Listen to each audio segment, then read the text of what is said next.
Karena apa? Umat Islam butuh pembuktian. Apalagi sampai Ustadz Adi Hidayat yang turun tangan. Masya Allah. Kita akan mendapatkan ilmu yang selama ini dirahasiakan. Yaitu orang hanya sekedar dilihat oleh wali, maka dia bisa masuk surga. Apabila si wali ini melihat kepada seseorang sekali aja, melihat mintulah matanya seseretan aja, sa'idah sa'adatan la yashqa ba'da abada. Orang itu menjadi ahli surga, nang kada bisa diubah lagi. Hadisnya sahih. Dan beserta orang minum kopi, selama di tenggorokannya ada gelahar kopi, maka orang tersebut pasti akan mendapatkan ampunan dari Allah karena malaikat mendoakan dia.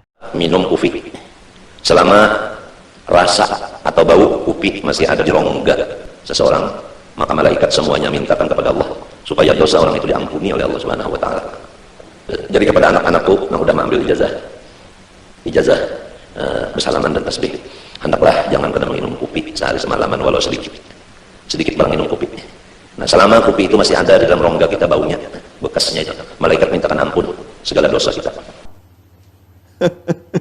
Terus satu lagi, burus kumpul dicium lututnya oleh Nabi Muhammad SAW. Dan ini bukan hanya sekedar ucapan atau kiasan atau hanya sekedar haluisme. Karena saya mengantongi video asli Gurus Kumpul yang dimana dia ini menyatakan kuburan Nabi Muhammad SAW memang terbelah, lalu bangkit dari kubur mencium lututnya. Ada video aslinya. Ada pernyataan rekaman video aslinya. Saya punya. Ya, sekarang saya ingin mengajak kalian mendengarkan dongeng asli, dongeng real dari sang guru sekumpul, yang dimana dia benar-benar mengaku di dalam kajiannya, majelisnya, sekumpulannya, bahwa ketika dia ziarah ke makamnya Nabi SAW, dia menyaksikan berserta orang-orang yang ada di sekitar makam Nabi, menyaksikan Rasulullah SAW bangkit dari kubur. Jadi siapkan cemilan kalian buat menyimak, ya.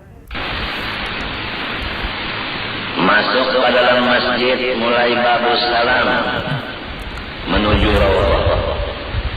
Maka tatkala orang di masjid melihat terutama tentaranya, seakan-akan tentara itu tadi patuh lawas, lalu memberikan jalan untuk kursi roda kita. Jalan kursi roda masuk. Orang ambil rawdah itu semuanya Kagum. Selesai ziarah ke makam Nabi. Udah ziarah ke makam Nabi, polisi-polisi itu semua menjagakan. Begitu kita ziarah membuka mata, kita melihat dan merasa. Keluar dari kuburnya. Lalu Rasulullah itu mencium lintu betul. Maka ulun gugur dari kursi roda, menangis. Karena rasa ada patut Rasulullah ini yang mencium lintu seseorang.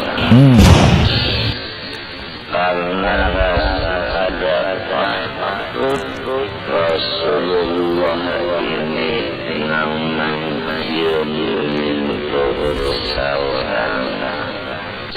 Karena rasa ada patut Rasulullah ini yang mencium lintu seseorang. Karena rasa ada patut Rasulullah ini yang mencium lintu seseorang. Lutut saya. Percaya kada percaya ya salah, namun ulun berdusta kada wani. Lutut saya, teman-teman. Habiskan satu dulu ya. Jadi si sekumpul ini benar-benar mengaku di majelisnya bahwa ketika ziarah ke makamnya Nabi SAW, melihat dan merasakan kuburan Nabi SAW bergejolak, terbelah, bangkit dari kuburnya Nabi SAW, lalu mencium lututnya si sekumpul. Begitu kita sampai ke nisan Rasulullah begini. Lihat Zaini datang begini nih, kuburnya bergerak, keluar. Cocok aja pas ziarah ke Madinah, guru sekumpul presiden Abdul Presiden ziarah ke Madinah, maka dicium oleh Nabi Muhammad lintu bengkok.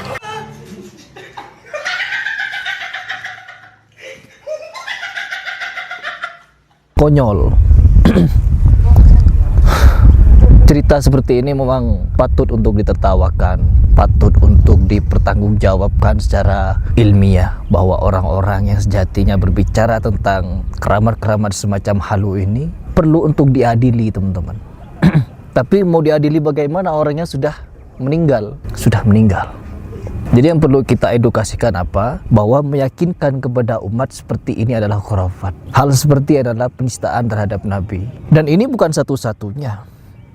Pengakuan dari guru sekumpul ini bukan satu-satunya. Di dalam kitab Ba'alawi, bahwa sesepuh orang-orang Ba'alawi juga mempunyai cerita yang sama dengan guru sekumpul, namun bukan bangkit secara keseluruhan. Tapi yang bangkit apa? Tangan Nabi sallallahu alaihi wasallam keluar dari kuburan.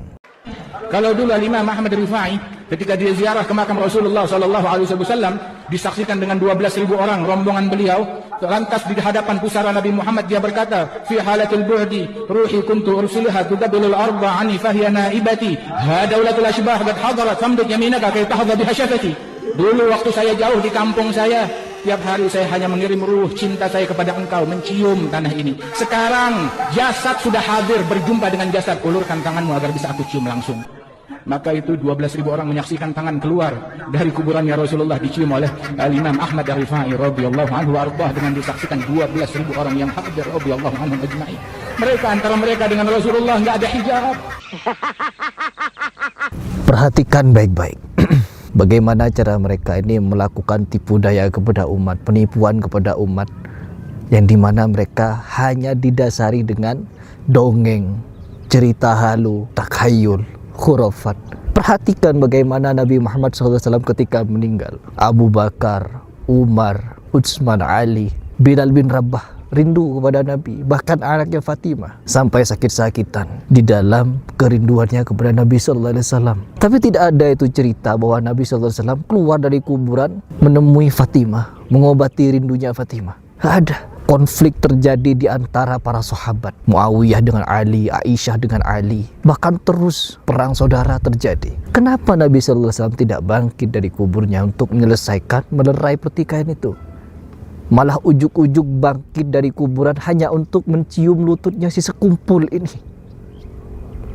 Ini bukti kesuksesan guru sekumpul membuat akal sehat jemaahnya, umatnya mati. Membawakan hadis kopi, barang siapa yang minum kopi selama bekas kopi itu ada di tenggorokan, malaikat memintakan ampun kepada Allah. Berbanding terbalik dengan Nabi sallallahu alaihi wasallam. Ya, meskipun dibela, oh iya, karena itu minum kopi sambil berzikir.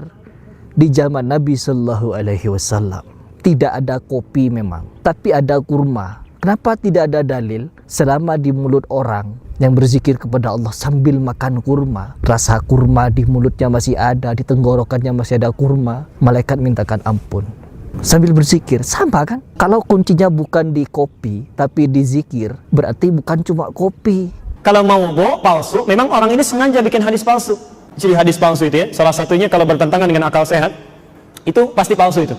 Ini kengibulan yang mau dibela dengan sok-sokan membawa dalil zikir.